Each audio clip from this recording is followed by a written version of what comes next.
Bonjour Arnaud, Bonjour Pablo. merci d'avoir accepté mon invitation. Alors Arnaud, tu es critique littéraire, c'est-à-dire de littérature, un critique littéraire de littérature.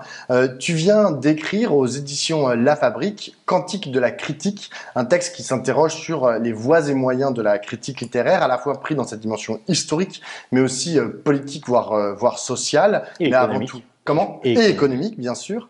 On va commencer par le commencement. Tu écris au début de ton livre que dans ce pays, c'est-à-dire la France, souvent qualifiée de nation littéraire, la littérature règne encore sur le langage et ses règles. Est-ce que tu es sûr que la littérature est encore le creuset du langage? Est-ce qu'il n'y a pas d'autres sources qui auraient aujourd'hui pris le dessus, comme par exemple l'oralité, ce qu'écrivent les journalistes ou la mondialité? Non, je ne crois pas. Je crois que effectivement, alors ça, si vous voulez, c'est la vulgate de dire que nous sommes une nation littéraire. En réalité, déjà, c'est le continent européen qui est un continent littéraire. Euh, Par exemple, quelqu'un comme Philippe Solers a l'habitude de se décrire comme un écrivain européen de langue française. Je trouve ça juste parfait. La littérature, son objet, c'est la langue. En l'occurrence, donc, pour nous, la langue française. Lorsque vous prenez un dictionnaire, c'est toujours le cas aujourd'hui, chaque mot donc, est assorti d'une citation qui montre qui exemplarise la manière dont il faut utiliser ce mot, ce qu'il signifie, quelle est sa signification. Et donc ces exemples sont toujours piochés dans la littérature. Il y a des nations, par exemple la nation allemande, qui donne plutôt cette garantie de référence aux philosophes. Mais nous, quand même, nous avons choisi les écrivains, alors dans des éditions un petit peu modernes, des dictionnaires, le Robert, le Larousse, etc., on peut faire appel parfois à des chansonniers. On peut mettre une citation de Georges Brassens. Moi, dans mon Lagarde et Michard, lorsque j'étais gosse, la dernière partie du Lagarde et Michard sur l'histoire de la littérature du XXe siècle se terminait avec Boris Vian, Serge Gainsbourg, Léo Ferré, etc. Genre, tout le monde trouvait ça tout à fait normal. C'est la littérature au sens large. Et ça inclut la chanson, ça peut très bien inclure Booba, par exemple. Ça me dérangerait pas, moi, qu'il y ait une citation de Booba dans le Robert pour illustrer le somme, par exemple. Je sais pas, voilà, un mot que Mot que tu j'utilise. utilises? Un mot que j'utilise dans mon livre. Voilà. Et donc, je crois que c'est la fonction que nous avons donnée. Et d'ailleurs, je dis que si je peux être en désaccord parfois profond avec l'Académie française, avec les académiciens, en revanche, le dictionnaire de l'Académie, cette espèce d'objet sans fin, puisque dès que c'est fini, on recommence finalement, pour revoir encore une fois s'il n'y a pas des nouveaux mots, et puis si les mots n'ont pas changé de signification. Ce qui est très important, et c'est ce que j'essaye de dire, c'est que la littérature, en France, est le garant de ce que veulent dire les mots. Or, par exemple, je dis, eh bien, la définition de liberté, ça ne se discute pas. Si vous commencez à discuter la notion de liberté, ce n'est plus une notion de liberté. La notion d'égalité, elle doit être aussi ferme en politique qu'elle l'est dans les mathématiques. En mathématiques, vous ne pouvez pas dire que 0 égale 1. Ce n'est pas l'égalité. Quand on parle d'égalité dans ce pays, et d'ailleurs vous voyez comment certains politiques changent le mot et commencent à parler d'équité. Mais soudainement, l'équité, ce n'est pas la même signification que l'égalité. Quant à la fraternité, puisque je prends les trois mots de notre devise, je dis qu'effectivement, il y a une polysémie dans le mot fraternité. C'est-à-dire, par exemple, quand on parle d'une fraternité, par exemple chez les francs-maçons, une fraternité, ça ne veut pas dire la fraternité. Donc il y a bien une polysémie du mot, mais elle n'est pas non plus infinie. À un moment, la fraternité, ça reste quand même la fraternité. Donc, si vous voulez, l'écrivain est le garant dans ce pays du sens des mots, et c'est quand un mot commence à changer de signification d'une manière un peu roublarde, souvent dans le discours politique d'ailleurs, qui est très habile, ou le discours de la communication, quand vous voyez la manière dont Emmanuel Macron a appelé son livre programmatif Révolution. Vous voyez bien là que c'est quasiment ce mot-là de révolution, il ne cesse d'être utilisé à toutes les sauces. Hein, on parle de révolution pour tout et n'importe quoi. Donc à un moment, voilà, les mots ont un sens. Et je dis, au XXe siècle, à la fin du XXe siècle, la deuxième moitié du XXe siècle, l'idée du signifiant, ce qu'on appelle le signifiant, l'a beaucoup emporté à la fois dans le domaine de la psychanalyse et aussi dans le domaine de la littérature. Mais ce que je dis dans mon livre, c'est que le signifié a encore une belle partie à jouer, c'est-à-dire que ce que ça veut dire. Et 1984, le chef-d'œuvre d'Orwell, est exactement ça. C'est-à-dire, c'est le livre qui montre comment un pouvoir change la définition même des mots, et donc à partir de là, organise une autre société, une société de contrôle. Donc là, ce que tu dis, c'est que, en fait, j'arrive pas à comprendre. En fait, si tu déplores un état de fait, qui est que aujourd'hui, il y a d'autres structures de la société, si ce n'est la littérature, qui participent en fait de la façonnation en fait du langage, comme par exemple le politique. Hein, t'as parlé du mot révolution chez Macron, on pourrait aussi parler du mot laïcité par exemple, qui est façonné largement en fait par les politiques actuelles, nonobstant son histoire. Tous les mots que les politiques utilisent énormément en ce moment, et à commencer par le mot démocratie. Nous vivons dans une démocratie. Mais la démocratie, c'est pas simplement qu'un mot, vous voyez. Ça peut pas être simplement un fait de langage. La démocratie, c'est une réalité. Donc nous ne vivons plus, je suis désolé de le dire, mais à mon avis, à mon sens, hein, ça fait un petit moment que nous vivons de moins en moins dans une démocratie. Quand vous voyez Eric Woerth dire « Tiens, les gens qui ont une résidence secondaire pourraient voter 2 fois au municipal, une fois dans leur logement principal, dans la commune de leur logement principal, et puis une fois dans le... » Eh bien là, si vous voulez, c'est le mot démocratie qui est atteint dans cette idée-là, tel qu'il s'est façonné tout au long du XIXe siècle. Parce que, et là j'en reviens au sujet de mon livre, la critique naît en même temps que la démocratie, c'est-à-dire ce qu'on a appelé la démocratie à partir du XIXe siècle, c'est-à-dire la démocratie libérale, la démocratie des partis politiques, ce régime-là qui n'a cessé de se développer, de se conforter tout au long du XIXe siècle, et qui va trouver en fait son apogée avec la loi sur la liberté de la presse en 1881. C'est ça le schéma là où on peut dire qu'on est rentré réellement dans une démocratie. Avant, vous savez que et la révolution de 1830 et la révolution de 1848, sans parler de la Commune de Paris, contestent parce qu'on était soit dans un suffrage censitaire, soit d'autres formes de démocratie. Et tout ça naît au début du XIXe siècle avec quelque chose qui est aussi important que ce que sera pour nous l'invention d'Internet, c'est l'invention du journal. Avant la Révolution française, le journal tel qu'on l'entend encore aujourd'hui n'existe pas. Il commence à apparaître, et donc à partir de là, avec les journaux, se développe l'opinion, et cette forme d'opinion, mais qui n'est précisément pas une opinion, qui est la critique. Mais au départ, les journaux sont dans un journal au début du XIXe siècle, celui par exemple où pouvait écrire Sainte-Beuve, où écrivait Baudelaire, où écrivait Balzac, car n'oublions pas que tous ces gens, tous ces écrivains écrivent dans les journaux, sont aussi journalistes. On sait comment Balzac a beaucoup exploité d'un point de vue littéraire le thème du journalisme, évidemment dans Illusion perdue. Mais il y a cette faculté de liberté d'expression qui se met en place non sans problème, non sans censure. Il est faux de dire que la liberté d'expression, et comme il est faux de le dire aujourd'hui, la liberté d'expression dans une société, elle ne peut pas exister totalement. Par définition, ce qui fait société, c'est qu'il y a des sujets qu'on ne peut pas, dont on ne peut pas parler.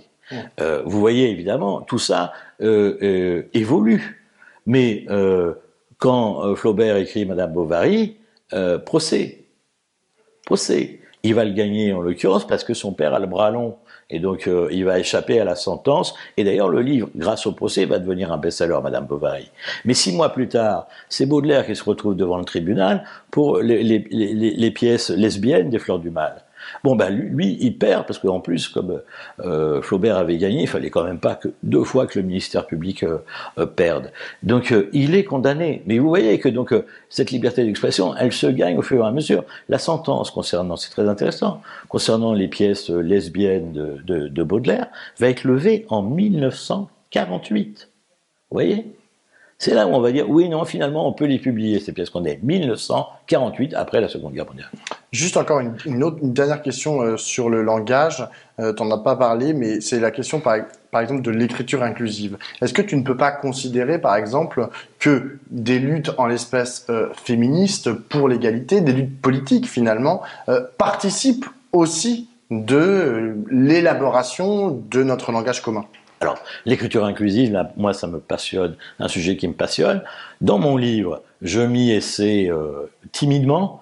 C'est-à-dire que ce que je pense, c'est que quand vous êtes écrivain, la question de l'écriture inclusive devrait vous passionner totalement. C'est-à-dire comment arriver à changer dans la langue même un schéma de pensée, un schéma de domination masculine.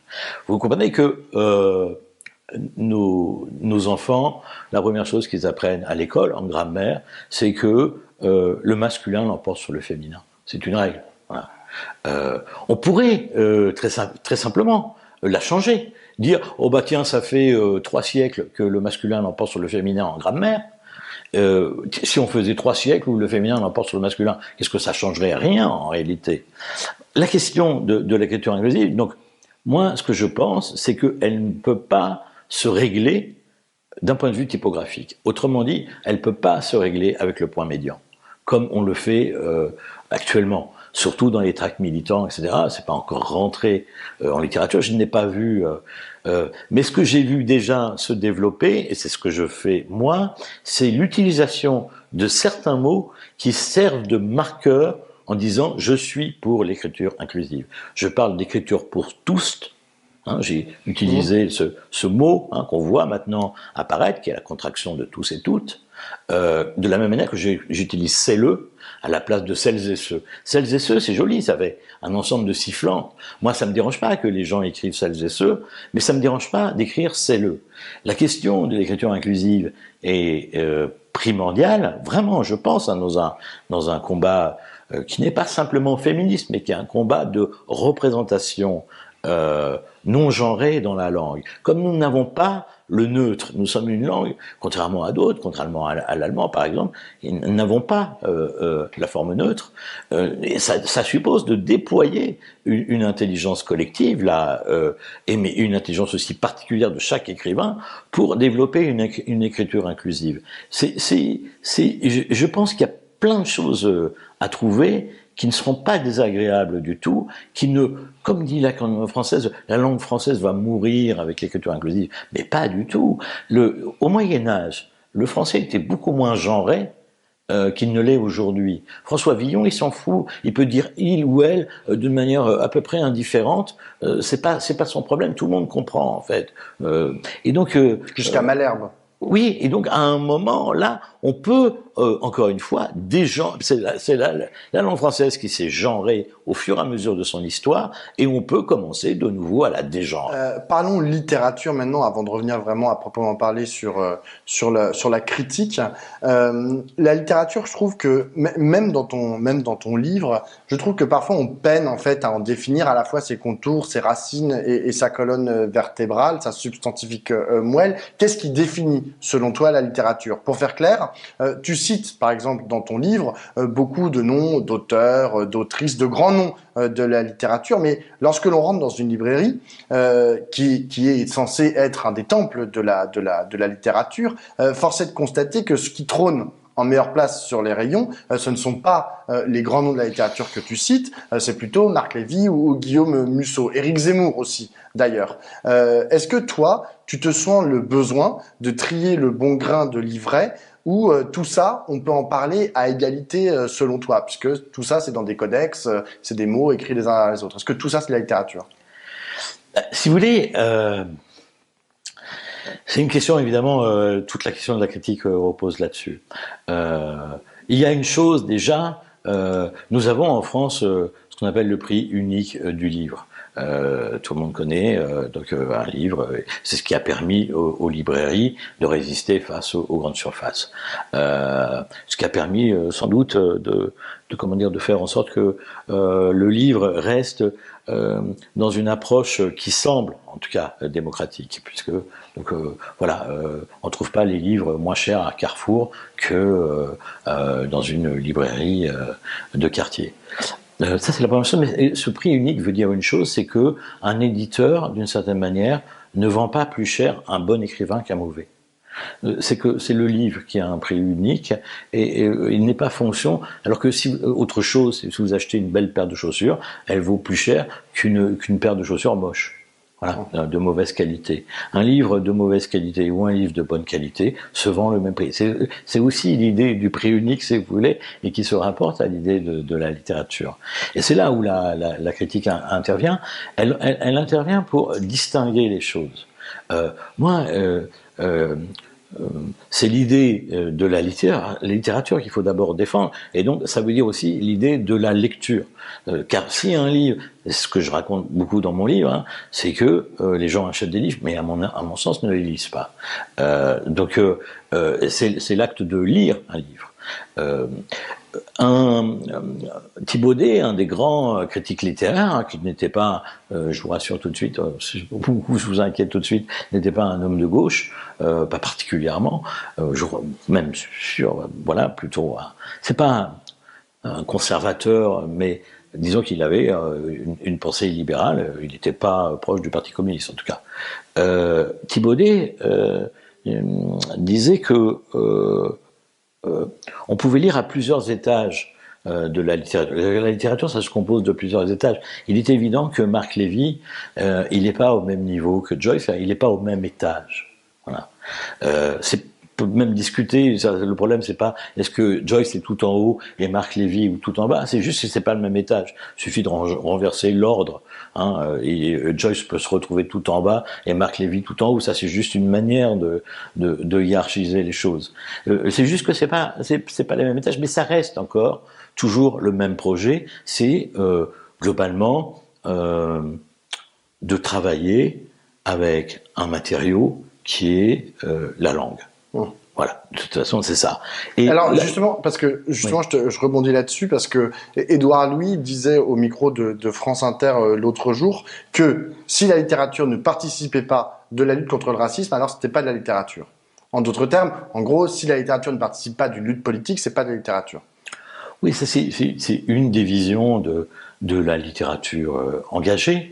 Mais il est gentil, Édouard Louis, mais alors, dans ce cas-là, qu'est-ce qu'il fait de Mallarmé? Mallarmé ne s'occupe pas du racisme, voyez. Et pourtant, c'est bien que dire une espèce d'apothéose de la littérature, Mallarmé. Donc ça n'a pas de sens.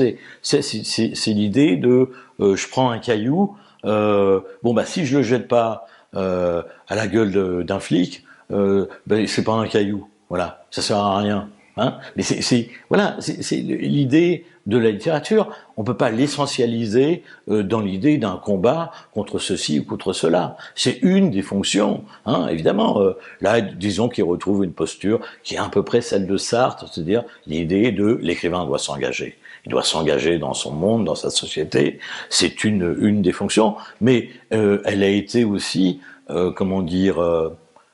les écrivains du nouveau roman qui arrivent, disons, juste après Sartre, disent on va pas engager la littérature, en tout cas on va pas l'engager de manière frontalement politique, parce que après, lorsque vous lisez par exemple Les Fruits d'or de Nathalie Sarraute, je pense que c'est un livre très engagé contre la bourgeoisie, contre la société culturelle, justement, là on y vient, puisque c'est l'histoire d'un livre qui s'appelle Les Fruits d'or, dont tout le monde parle. Elle ne dira jamais de quoi il s'agit, mais c'est juste la conversation sociale autour de ce livre dont tout le monde parle.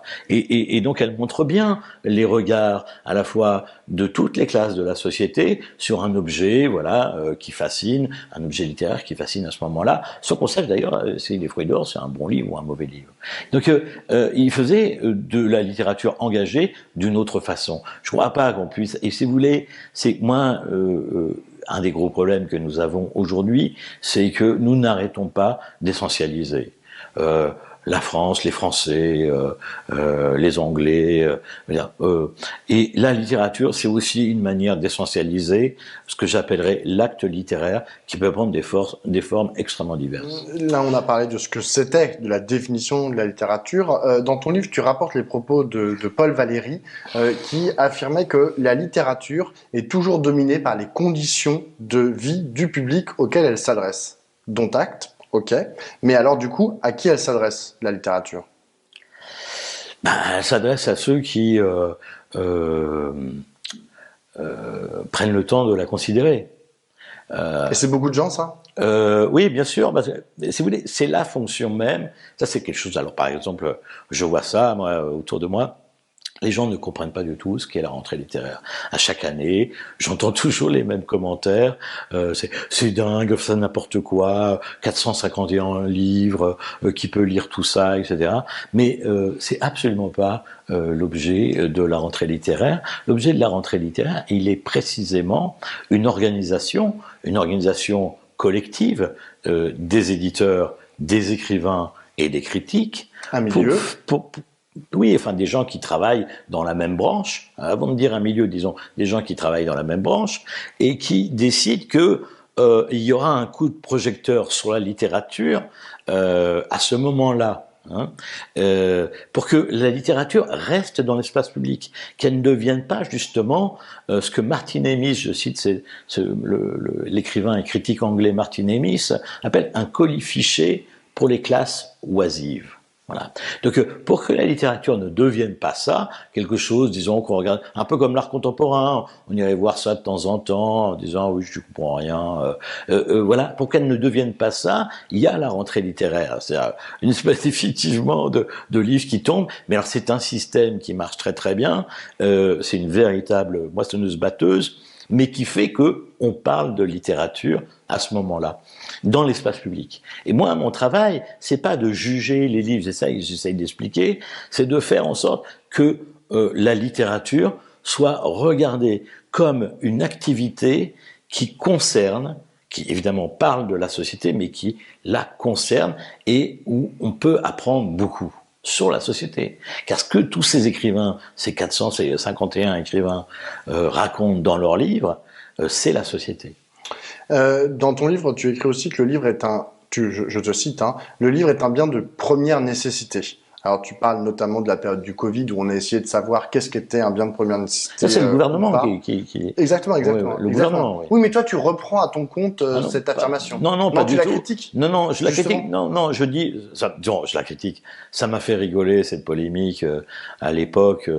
donc là, on parle de ce qu'on appelle maintenant aujourd'hui le grand confinement, donc celui où nous étions réellement claquemurés chez nous, donc avril 2020.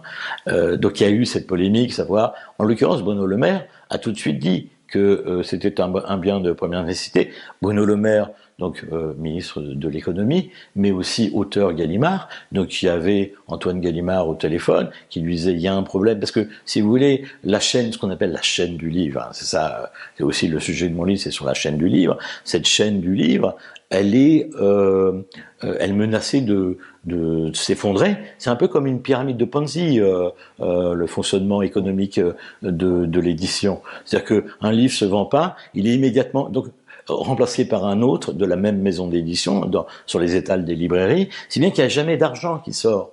Vous voyez ce que je veux dire, c'est ça. Et donc à partir du moment où les librairies étaient fermées, ça risquait de s'effondrer. Ce n'est pas arrivé. Mais est-ce que le livre est un produit de première nécessité? Je dis dans mon livre, quand vous êtes enfermé, si vos chaussures sont foutues et que les magasins de chaussures sont fermés, vous êtes emmerdé parce que vous avez vraiment besoin de chaussures.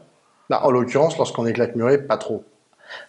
Quand même, c'est-à-dire que vous êtes claquemuré, mais à un moment, faut aller sortir, faire vos courses. Donc, si vous êtes claquemuré, vous avez besoin de chaussures, vous avez besoin de vêtements. C'est quand même plus de première nécessité qu'un livre. Et pour une raison supplémentaire, c'est que moi, par exemple, il y avait plus de services de presse, mais je continuais à faire le masque et la plume au téléphone, en l'occurrence. Et donc, je recevais des PDF. Les éditeurs étaient d'ailleurs très contents de m'envoyer des PDF plutôt que des livres, ça leur coûte beaucoup moins cher.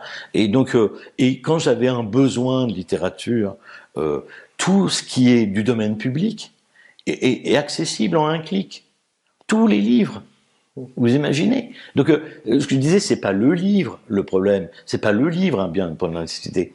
Ce qui peut être à la rigueur quelque chose de première nécessité, c'est le texte. Des fois, on a besoin d'un texte, on a besoin d'un texte de loi, de se référer à un texte de loi. On a besoin de texte, c'est ça dont on a besoin. C'est ça qui est de première nécessité. Le livre, bon. Alors, donc, toi, tu es critique littéraire, bien sûr. Tu tentes, en fait, d'expliquer ce que c'est dans ton livre, ce que c'est qu'un critique littéraire, à quoi ça sert. À un moment, tu écris, tu tires le constat que, à partir du moment où l'on a décidé que les critiques devaient faire vendre des livres, on a signé l'arrêt de mort de la critique. Donc ça, c'est ton constat. Mais du coup, est-ce que ça veut dire que toi, enfin, t'es mort? Enfin, je veux dire, ça n'existe plus, critique? Disons qu'on peut pas dire que le métier soit en pleine forme par rapport à ce que j'ai pu connaître dans les années 90, par exemple. Puisque ça fait quand même plus de 30 ans que je fais ce métier, on peut pas dire que ça soit la période même si j'y trouve, et je dis que je reste totalement optimiste sur l'avenir de la critique. Disons que le problème est le suivant, c'est que d'abord les critiques, personne ne les aime, mais ça c'est une constance de l'histoire de la critique. Il est toujours le type honni. De toute façon, c'est un artiste impuissant. Enfin bon, on a tout dit. Et donc, mais son travail, il est, je l'ai déjà dit une fois, c'est de faire en sorte que, d'abord, la littérature ne devienne pas une espèce de bijou esthétique, de colifichet pour classe oisive, comme je l'ai déjà dit, mais qu'elle reste dans l'espace public. C'est mon travail. L'autre chose, c'est qu'on nous dit la critique, ça sert plus à rien, vous faites pas vendre de livres. Alors, je dis, mon travail n'est pas de faire vendre des livres. Ce n'est pas ma fonction. Ma fonction, c'est de distinguer les livres les uns des autres, des projets littéraires les uns des autres. De dire, ah non, ça c'est pas, vous voyez, Marie Darrieussecq, c'est pas exactement la même chose que Nathalie Quintane. Maria Pourchet, là, dont on parle beaucoup en ce moment, cette rentrée littéraire, c'est pas la même chose que, mettons, Anna Gavalda. C'est de distinguer, d'expliquer pourquoi c'est pas la même chose. Et donc, de faire ce travail-là. Moi, il y a une chaîne du livre. Il faut comprendre, en termes marxistes, comment ça marche, la chaîne du livre aujourd'hui. Donc, un livre est vendu. Celui qui touche le plus sur la vente du livre, c'est le libraire. Il touche 17%. D'accord ? Le deuxième qui touche, c'est le distributeur. Lui, il touche autour de 10%. Ensuite touche l'éditeur, autour de 9%. Ensuite touche l'imprimeur, autour de 2%. Et celui qui touche 1%, c'est l'auteur. 1%. Et le critique qui fait vendre des livres, ça m'arrive de faire vendre des livres quand je suis posité sur un livre, au masque et la plume. Mais il touche 0. Vous voyez ? Donc on dit, il fait pas vendre de livres. Mais je veux dire, moi je veux bien, quand, tu vois, soudainement qu'on dise, t'es le VRP de la littérature. Mais dans ce cas-là, qu'on me paye pour être le VRP de la littérature. Mais je ne veux pas être le VRP de la littérature. Et je ne veux pas être payé pour faire vendre des livres. Ce n'est pas mon travail. Mon travail, c'est de les lire et de les lire au jour le jour. Et de lire à peu près tout. Je veux dire, Marc Lévy et, je sais pas moi, Marc Lévy et Marc Duguin, voilà. Deux écrivains qui portent le même prénom et qui franchement n'écrivent pas de la même manière, l'un très bien et l'autre pas bien du tout. Quoi. Donc c'est ça mon boulot. Alors, il y a un paradoxe sur lequel tu mets le doigt vers la fin de ton livre, c'est qu'aujourd'hui, il y a presque plus de gens qui veulent produire de la littérature que de gens qui lisent de la littérature. Voilà. C'est assez drôle au fond comme paradoxe. C'est le tous créateur, c'était un peu le dogme de Jack Lang à l'époque quand il était ministre de la Culture, mais plus nécessairement le tous spectateur. Qu'est-ce que ça dit de notre société et du coup, où est-ce que ça te place toi en tant que critique? Voilà. Alors ça, j'explique, ça c'est vraiment la dernière grande transformation. Je dis la dernière parce qu'elle date de 20 ans, elle date du début de ce siècle, très encouragée aussi par l'idée d'Internet, par ailleurs. Tout le monde écrit aujourd'hui, d'ailleurs, ce qu'on dit Internet, c'est la résurrection de l'écriture, Internet. Vous faites un statut sur Facebook, ben, qu'est-ce que vous faites? Vous écrivez, quoi. Je veux dire, tout le monde écrit aujourd'hui, c'est ça qui est frappant. Et en plus, bon, maintenant, tout le monde veut écrire des livres. Il y a eu une démocratisation de la lecture dans les années 70 du siècle précédent, avec l'invention du livre de poche notamment, et le fait aussi que tout le monde était alphabétisé. C'est-à-dire que tout le monde avait appris à lire, et ce qui n'était pas le cas, je veux dire, même avant-guerre, la population qui savait lire n'était pas si large que ça. Donc tout le monde sait lire. L'objet livre ne vaut pas très cher, et donc il y a une démocratisation de la lecture. Et là, nous sommes arrivés au stade suivant, qui est une démocratisation de l'écriture. Tout le monde écrit. Ça change complètement l'idée même de la littérature, c'est-à-dire que voilà, tout le monde écrit, raconte la mort de son grand-père, raconte la mort de son ami emporté par un tsunami, raconte la vie de son chat. Deleuze, à son époque, disait déjà que tout ça ne fait pas des écrivains, pas plus que des journalistes qui publient des enquêtes sous la forme de livres ne sont des écrivains. Je veux dire, ils peuvent écrire très bien, Florence Omnas écrit très bien, mais avec tout le respect et l'amitié, parce que je la connais très bien, que j'ai pour Florence Omnas, je ne la considère pas comme un écrivain, pour moi. Elle écrit des enquêtes, elle publie des livres, mais l'idée d'être écrivain, c'est autre chose. Vous voyez, c'est pas simplement de produire des livres. Donc, attends, du coup, qu'est-ce qui fait la différence? Pourquoi Omnas qu'est-ce qui manque à Florence Omnas pour faire de la littérature? Il lui manque, si vous voulez, de considérer la langue comme un outil à améliorer. La langue est évidemment pour elle un outil, c'est une excellente, sublime même journaliste, hein, je m'empresse de le lire. On a fondé tous les deux la Société des rédacteurs de Libération ensemble. Elle et moi, on est allé voir Serge Juillet à l'époque en disant il manque une société des rédacteurs à Libé. Il a dit on en a vraiment besoin. On lui dit oui, peut-être quand même. Donc bref, je l'adore, mais ce qui fait un écrivain, c'est celui qui non seulement considère les mots comme son outil, mais qui en plus décide que cet outil, on peut le perfectionner. On peut lui faire dire plus encore qu'il ne dit quand on l'utilise platement. Voilà. J'ai une dernière question, Arnaud. Si on se place du point de vue des politiques, des hommes et des femmes politiques, on les entend souvent lorsqu'ils traitent de littérature, mais lorsqu'ils traitent d'ailleurs du fait culturel en général, dire « Ah, c'est extraordinaire la façon dont ça décrit le monde ». C'est comme ça qu'ils disent « Ah bah, j'ai lu tel livre », une femme politique ou un homme politique dit « J'ai lu tel livre, c'est génial, ça raconte vachement bien ça, ou ça, ou ça ». Est-ce que pour toi, c'est suffisant comme discours du politique sur la littérature ou sur l'art en général d'ailleurs, ou est-ce qu'on est en droit, est-ce qu'on devrait en attendre plus de leur part? Si vous voulez, c'était le projet littéraire d'un Zola, par exemple. Zola, qu'est-ce qu'il veut faire avec la littérature? C'est d'écrire le monde, et pas n'importe quel monde. Il veut décrire le monde des ouvriers, le monde des employés, bonheur des dames, le monde des ouvriers, des mineurs, Germinal, etc. Donc, parce que à l'époque, il n'y a pas d'autres moyens d'information, et même le journal, à l'époque de Zola, commence juste à inventer le reportage. Juste, c'est plutôt au début du XXe siècle, avec les Américains, qui vont vraiment développer le reportage dans le journal écrit. Mais à cette époque-là, ça n'existe même pas vraiment. Donc, il renseigne, et d'ailleurs, on voit, il va prendre des notes, il fait un travail de journaliste en premier lieu, il prend des notes, et il regarde. Mais aujourd'hui, cette fonction de description du monde, on voit bien que, évidemment, elle est remplie par plein d'autres supports, le cinéma, la télévision, évidemment, l'image. Donc, à partir de ce moment-là, au cours du XXe siècle, ce qui est intéressant, c'est de voir comment la littérature est devenue, son sujet est moins devenu ça, de décrire le monde, que de, encore une fois, se dire comment, avec des mots, on peut montrer le monde de la manière la plus précise qui soit, c'est-à-dire avec tout ce que les mots portent en eux de profondeur.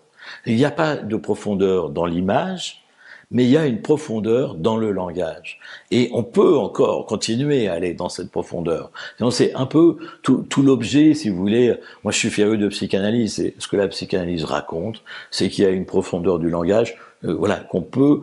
il faut être un immense plongeur sous-marin pour aller vraiment dans les abysses du langage. Et quel dialogue le politique pourrait établir entre son champ et le champ de la littérature? Est-ce qu'il y a un dialogue qui est possible ou qui est souhaitable? Oui, bien, il y a un dialogue permanent et dans ce pays. Regardons le phénomène Zemmour, qui reproduit le phénomène Drummond au siècle dernier, enfin, à la fin du 19e, début du 20e. C'est ce que Gérard Noiriel, l'historien, avait prouvé il y a 2 ans dans un livre où il comparait Drummond et Zemmour. C'est la littérature au centre de tout ça. Qu'est-ce qu'il y a, à mon avis, si vous voulez, moi, ce qui me frappe avec Zemmour, c'est que c'est un écrivain raté. Il aurait pu être peut-être un grand écrivain, il est totalement raté, et il devient un polémiste qui maintenant veut se lancer aux politiques, parce que comme Drummond, il n'est pas capable d'écrire une œuvre. Maurras était un écrivain que tous les autres, c'est ça qu'on a du mal aujourd'hui à comprendre, que tous les autres écrivains de l'époque considéraient comme écrivains. Ok, il est devenu l'idéologue que l'on sait, mais au départ, il y a un grand écrivain, Léon Daudet, et le fils de son père. Donc ils sont là c'est l'ami de Marcel Proust, du juif Marcel Proust, vous voyez. Donc parce que la littérature et la politique dans ce pays ont toujours été proches. Aujourd'hui, disons, depuis une génération, on l'a vu avec Sarkozy, soudainement, le gars, il disait les rougeons Macquart, donc tout le monde se foutait de la gueule. Philippe Solas m'a raconté que lorsqu'on lui a remis une médaille, Sarkozy a dit Roland Barthès en parlant de Roland Barthes. Donc on en était là. C'était un signe de désunion de la politique et du littéraire. Mais quand vous voyez un Édouard Philippe, soudainement, vous voyez soudainement une reconnexion. Et encore une fois, chez Zemmour, c'est l'écrivain raté par excellence. Mais le polémiste a remplacé le critique. Voilà. Avant, on disait c'est le critique, l'écrivain raté. Maintenant, c'est le polémiste. Merci beaucoup, Arnaud. Merci.